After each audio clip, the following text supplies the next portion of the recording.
Salam budaya, selamat berjumpa kembali dengan channel saya Heri Purwanto. Yang mana dalam video kali ini saya akan membahas silsilah Raja-Raja Tumapel atau Singhasari yang merupakan leluhur Raja-Raja Majapahit. Namun sebelumnya untuk teman-teman yang baru bergabung, saya persilakan subscribe terlebih dahulu dan silakan membagikan video ini apabila dianggap bermanfaat.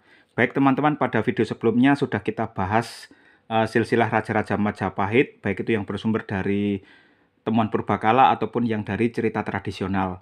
Yang dari purbakala diawali oleh Raden Wijaya yang menjadi raja pertama Majapahit bergelar Sri Kertarajasa Jayawardhana. Pertanyaannya bagaimana silsilah leluhur Raden Wijaya? Maka ada beberapa sumber yang dapat kita pergunakan. Yang pertama adalah Pararaton.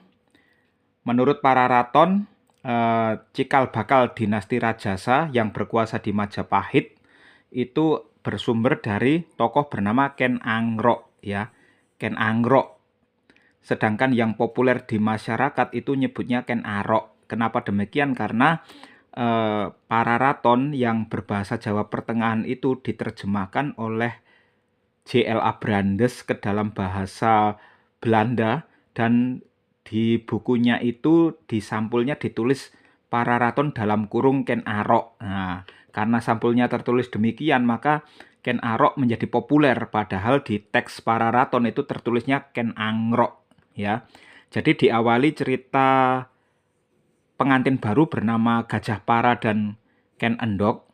Ken Endok ini dipilih oleh Bathara Brahma untuk melahirkan putranya. Jadi cerita Pararaton itu dibumbui oleh cerita-cerita mitologi, ya, dibumbui oleh cerita-cerita dewa, ya, memang demikian, ya, pola pikir masyarakat Jawa kala itu.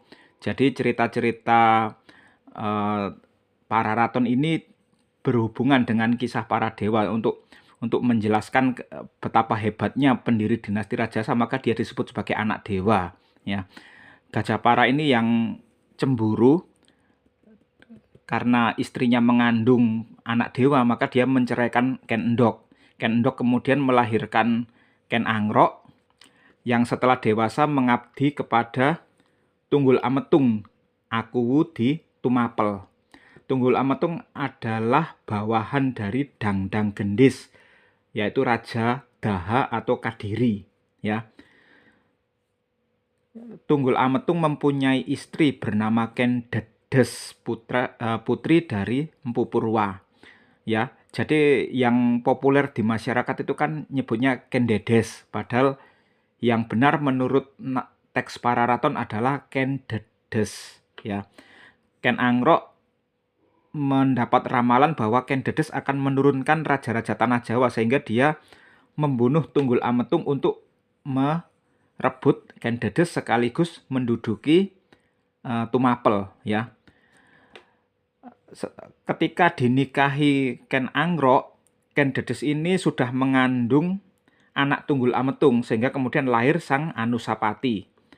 Ken Dedes dan Ken Angrok mendapat 4 anak, yaitu Mahisa Wongateleng, Panji Saprang, Agnibaya, dan Dewi Rimbu.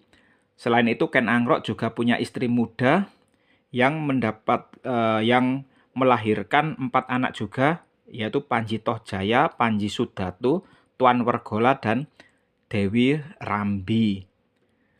Kemudian Ken Angrok menggulingkan Dangdang Gendis, Raja Daha, sehingga dia menjadi penguasa tanah Jawa, menjadikan Tumapel sebagai kerajaan yang beribu kota di Singasari. Ken Angrok bergelar Sri Rajasa Sang Amurwabhumi. Tapi kemudian Ken Angrok dibunuh oleh sang Anusapati yang mengetahui bahwa dia sebenarnya anak kandung Tunggul Ametung. Sang Anusapati lalu menjadi raja kedua Tumapel. Tapi kemudian sang Anusapati ganti dibunuh oleh Panji Tohjaya yang tidak terima ayahnya dibunuh oleh Anusapati. Panji Tohjaya menjadi raja ketiga Tumapel. Panji Tohjaya berniat menyingkirkan 2 keponakannya, yaitu Ranggawuni anak Anusapati dan Mahisa Campaka anak Mahisa Wongateleng, tapi gagal. Justru Ranggawuni dan Mahisa Campaka berhasil menghimpun kekuatan dan menewaskan Panji Tohjaya. Ranggawuni kemudian menjadi Raja Tumapel bergelar Wisnuwardana. Dia memerintah bersama-sama dengan Mahisa Campaka yang bergelar Narasingha, bagaikan dua naga dalam satu liang, itu yang disebut Pararaton ya. Wisnuwardana digantikan putranya yang bernama Kertanagara bergelar Bathara Siwa Buddha. Nah, sedangkan Mahisa Campaka itu mempunyai anak bernama Raden Wijaya yang kelak mendirikan kerajaan Majapahit. Kertanagara digulingkan oleh Jayakatong. Jayakatong ini adalah raja bawahan di Daha ya. Dia adalah keturunan Dangdang Gendis, tidak disebut dalam Pararaton hubungannya bagaimana, cuma disebutkan bahwa Jayakatong memanggil Raden Wijaya dengan sebutan cucu ya. Raden Wijaya ini pura-pura menyerah kepada Jayakatong dan dia disebut sebagai cucu Jayakatong. Jadi Jayakatong ini kalau kita hitung dia setara dengan Maisa Wongateleng, dan disebutkan dalam Kidung Harsawijaya, dijelaskan dalam Kidung Harsawijaya bahwa Jayakatong adalah putra Dangdang Gendis. Ketika Dangdang Gendis digulingkan oleh Ken Angrok, Jayakatong masih kecil, menjadi tawanan kerajaan Tumapel, lalu setelah dewasa diberi kepercayaan sebagai raja bawahan di Daha. Nah, setelah Raden Wijaya pura-pura menyerah kepada Jayakatong, dia bekerja sama dengan tentara Tatar dan berhasil menggulingkan Jayakatong. Lalu Raden Wijaya mendirikan kerajaan Majapahit bergelar Sri Kertarajasa. Selain itu kadang-kadang disebut juga dalam Pararaton, Raden Wijaya ini disebut dengan nama lain Harsawijaya. Dia menikahi putri Kertanagara berjumlah 2 orang, tidak disebut namanya, hanya disebut Putri Panuha yang sulung dan Putri Pamungsu yang bungsu ya. Jadi itu adalah silsilah menurut versi Pararaton. Nah, Pararaton ini ditulis setelah Majapahit runtuh. Apakah ada silsilah raja-raja Tumapel yang ditulis ketika Majapahit masih sedang jaya-jayanya? Itu ada, yaitu Nagara Kertagama ya. Nagara Kertagama ditulis tahun 1365 era pemerintahan Raja Hayam Wuruk. Di situ tidak ada nama Ken Angrok, yang ada adalah Sri Ranggah Rajasa. Disebutkan bahwa dia adalah putra Girindra atau putra Girinata atau putra Parwata Dindra. Nah, ada yang menafsirkan ini adalah sebutan untuk Dewa Siwa, ada yang menafsirkan ini adalah nama orang, ada yang menafsirkan ini nama raja ya. Berbagai macam tafsir, tapi memang ya itu untuk menceritakan kehebatan leluhur dinasti Rajasa, maka para pujangga itu menulis bahwa dia adalah anak dewa ya. Di Pararaton disebut sebagai anak Bathara Brahma, kalau di Nagara Kertagama disebut sebagai anak Dewa Siwa. Nah, Ranggah Rajasa digantikan putranya bernama Sang Anusanata. Kalau di Pararaton disebut Anusapati ya. Anak tiri. Kalau di Nagara Kertagama ini anak kandung. Anusanata digantikan Wisnuwardana. Tidak disebut nama aslinya. Kalau di Pararaton kan Anusapati digantikan punya anak Wisnuwardana yang punya nama asli Ranggawuni ya. Kalau di Nagara Kertagama tidak disebut nama aslinya. Wisnuwardana punya anak Kertanagara. Kertanagara digulingkan oleh Jayakatwang. Jayakatwang adalah raja bawahan di Kediri. Itu kalau menurut Nagara Kertagama. Sebelum Jayakatwang namanya rajanya adalah Sastrajaya. Sebelum Sastrajaya adalah Jayasabha. Sebelum Jayasabha adalah Kertajaya. Jadi Kertajaya ini adalah raja Kediri yang digulingkan oleh Ranggah Rajasa. Setelah Kertajaya terguling, Ranggah Rajasa menyerahkan Kediri kepada Jayasabha. Tidak dijelaskan hubungan mereka apa. Ya, ini tidak ada di Nagara Kertagama hubungannya apa. Jadi ini saya beri garis putus-putus karena para sejarawan umumnya menafsirkan mereka ini ayah dan anak. Jadi Kertajaya punya anak Jayasabha, punya anak Sastrajaya, punya anak Jayakatwang. Jadi itu sifatnya masih tafsir, sehingga saya beri garis putus-putus. Kalau di Nagara Kertagama tidak dijelaskan ya hubungannya. Nah, kemudian Jayakatwang ini digulingkan oleh Dyah Wijaya. Dyah Wijaya ini kalau di Pararaton disebut Raden Wijaya ya. Dia menikahi 4 putri Kertanagara. Kalau di Pararaton cuma 2. Tapi kalau di Nagara Kertagama, Kertanagara punya anak 4. Tribuana, Mahadewi, Jayendra Dewi, dan Gayatri atau Rajapatni. Dyah Wijaya adalah putra dari Dyah Lembutal. Dyah Lembutal adalah putra dari Bathara Narasinghamurti.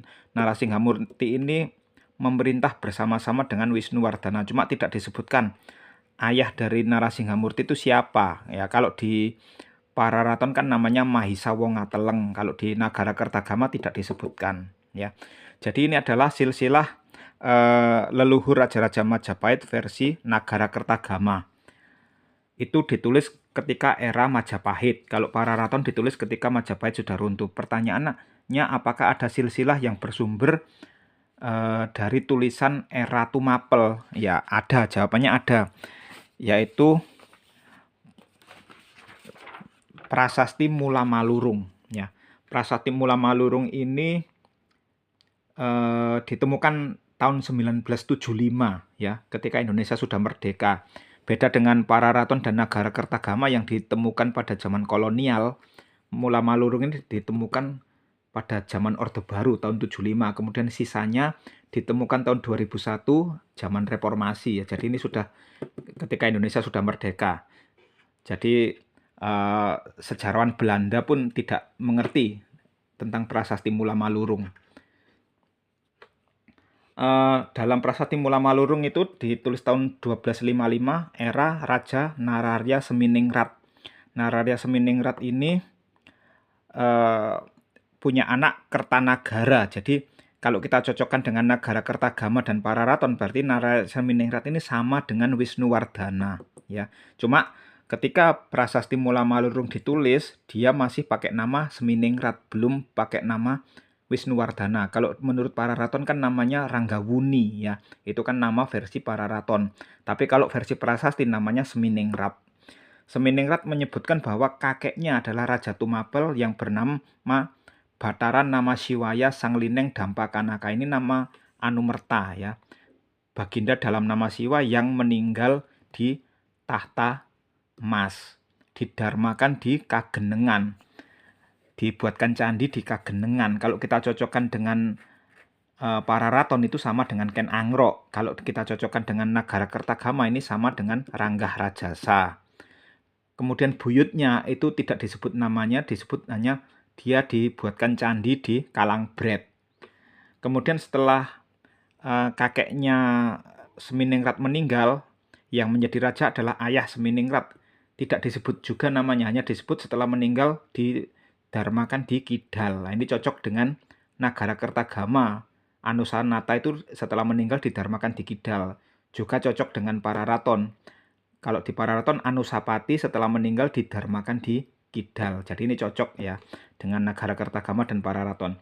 Setelah meninggal itu digantikan paman Nararya Seminingrat sekaligus mertuanya yang meninggalnya di Kebuan Ageng ya. Kemudian digantikan oleh adiknya yaitu paman Seminingrat yang bernama Nararya Gungingbaya ya. Nah, yang meninggal di Kebuan Ageng dan Gungingbaya ini kalau kita cocokkan dengan Pararaton, maka mereka kemungkinan sama ya dengan Maisa Wongateleng dan Agnibaya. Jadi ini yang meninggal di Kebuan Ageng adalah Maisa Wongateleng dan Gungingbaya itu sama dengan Agnibaya. Itu kalau kita cocokkan dengan Pararaton. Setelah Gungingbaya meninggal digantikan kakaknya yang bernama Nararya Tohjaya. Ini juga cocok dengan Pararaton, yaitu Panji Tohjaya ya.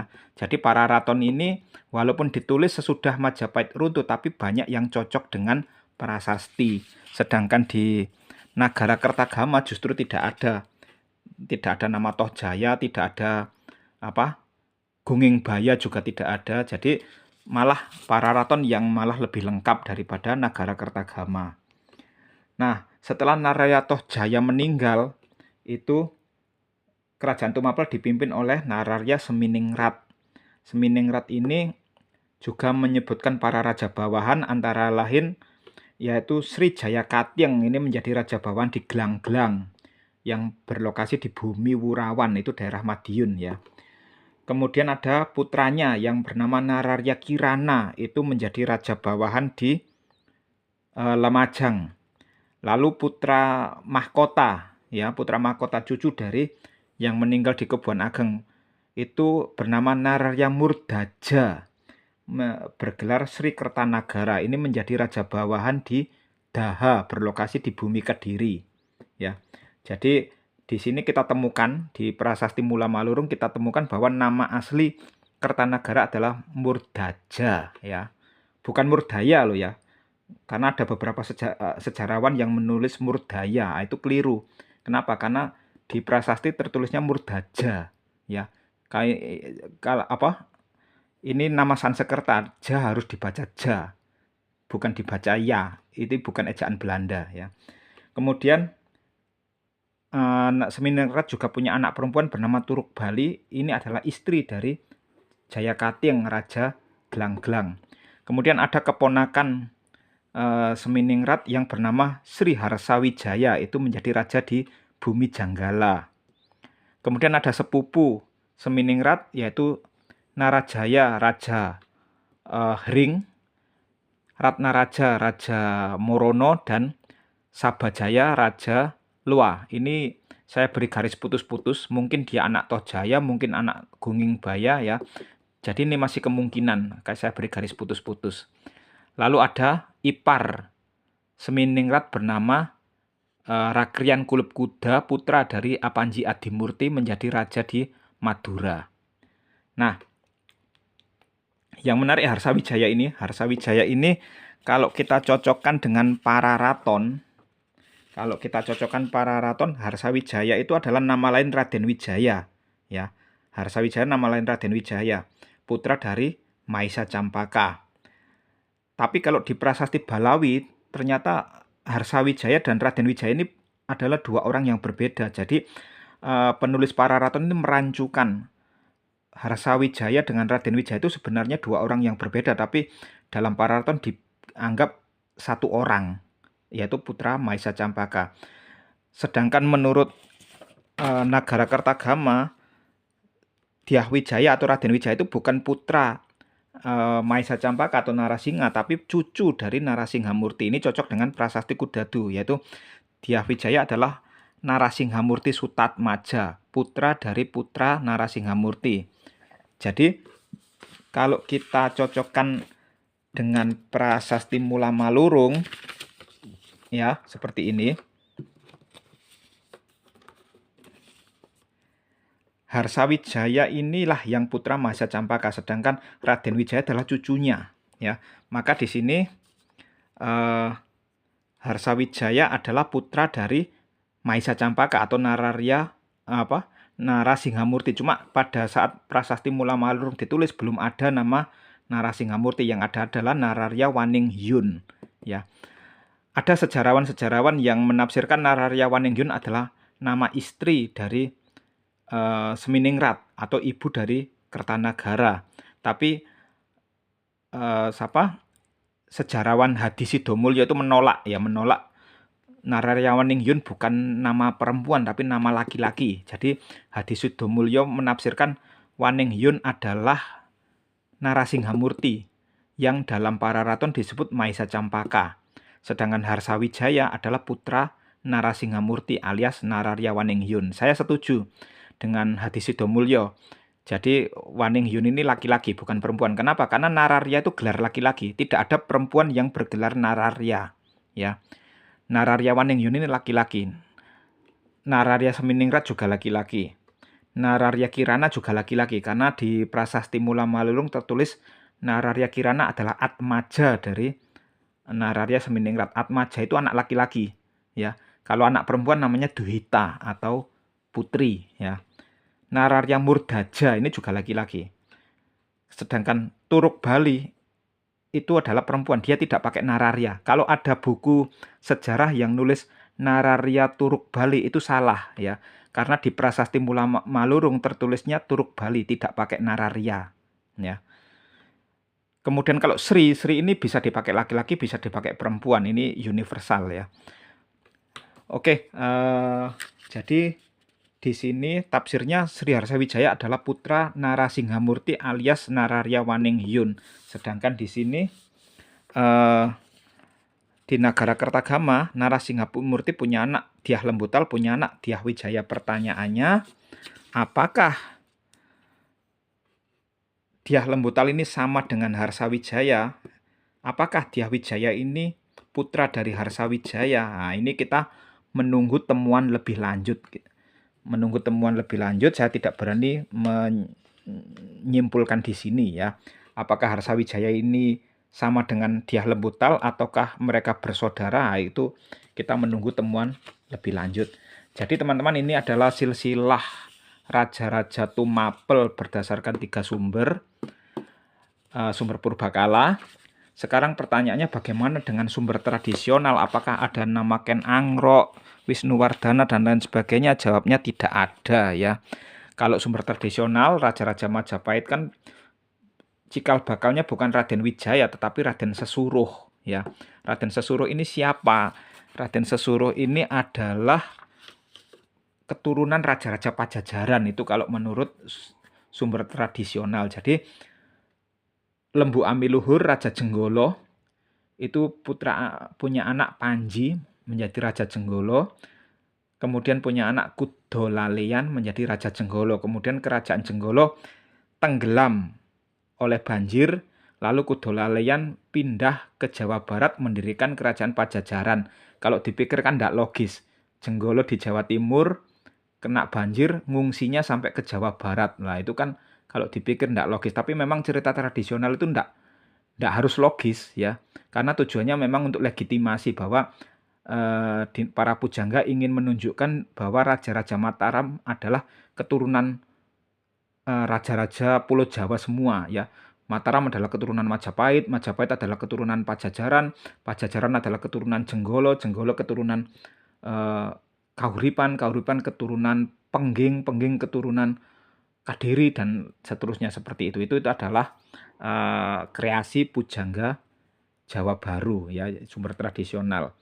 Lalu Raja Pajajaran Banjaran Sari punya anak Munding Sari, Munding Sari punya anak Sri Pamekas, Sri Pamekas punya anak Aryo Bangah, itu menjadi Raja Galuh, dan Raden Sesuruh menjadi Raja Majapahit. Ya, tidak ada nama Raden Wijaya seperti yang pernah kita bahas. Ini dari abad 18. Kalau abad 19 itu sumbernya Serat Pustokorojo. Ceritanya lebih berkembang lagi. Lembu Amiluhur punya anak Panji Inu Kertopati atau Panji Asmoro Bangun menjadi Raja Jenggolo bergelar Prabu Suryo Wiseso.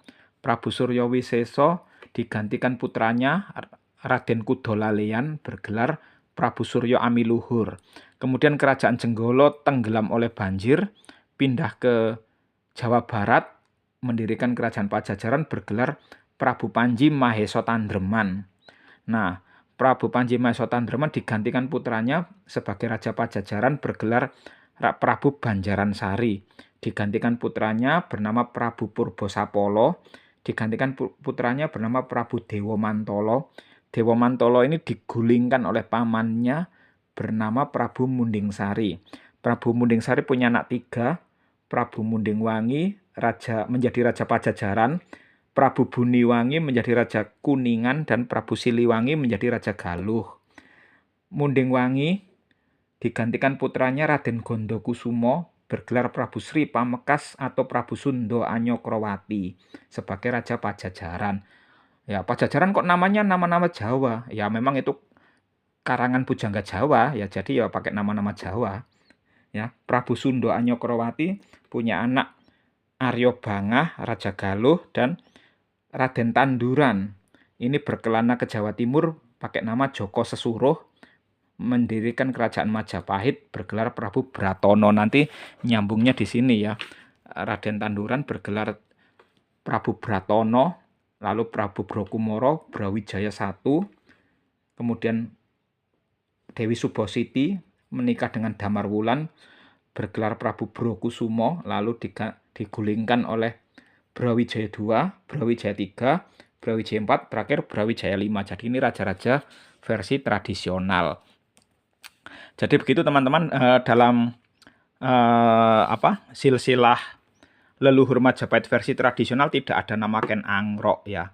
Tidak ada nama Ken Angrok. Jadi kalau ada yang berpendapat bahwa Ken Angrok adalah tokoh fiktif ciptaan Belanda, saya tidak setuju. Kenapa? Lawang Ken Angrok ini tidak dikenal oleh masyarakat Jawa abad 19 ya. Silsilah seperti ini ndak dikenal. Orang Jawa itu lebih waktu abad 19 18 itu lebih meyakini silsilah leluhur Majapahit itu seperti ini ya. Kalau ada yang bilang Ken Angrok, ya Ken Angrok siapa ya? Kan ada yang berpendapat bahwa Ken Angrok adalah tokoh fiktif ciptaan Belanda untuk menjelek-jelekkan leluhur Jawa ya. Itu kurang logis ya. Kenapa? Karena orang-orang Jawa saja tidak kenal nama Ken Angrok kok. Daripada Belanda susah payah mengarang silsilah seperti ini ya, buat apa Belanda susah payah mengarang silsilah seperti ini? Lebih baik silsilah yang diyakini oleh masyarakat Jawa kala itu diacak-acak kan lebih mudah ya. Tinggal diacak-acak bahwa sebut saja Banjaran Sari ini perampok atau pemerkosa atau gimana kan, daripada susah payah mengarang silsilah yang rumit kayak begini ya. Ya kalau zaman sekarang abad 20, abad 21 itu orang-orang sudah apal cerita Ken Angrok, tapi pada abad 18, abad 19 mereka tidak kenal Ken Angrok, kenalnya ya silsilah seperti ini ya. Jadi itu teman-teman video kita kali ini. Terima kasih sudah menyaksikan, semoga bermanfaat dan sampai jumpa di video selanjutnya. Salam budaya.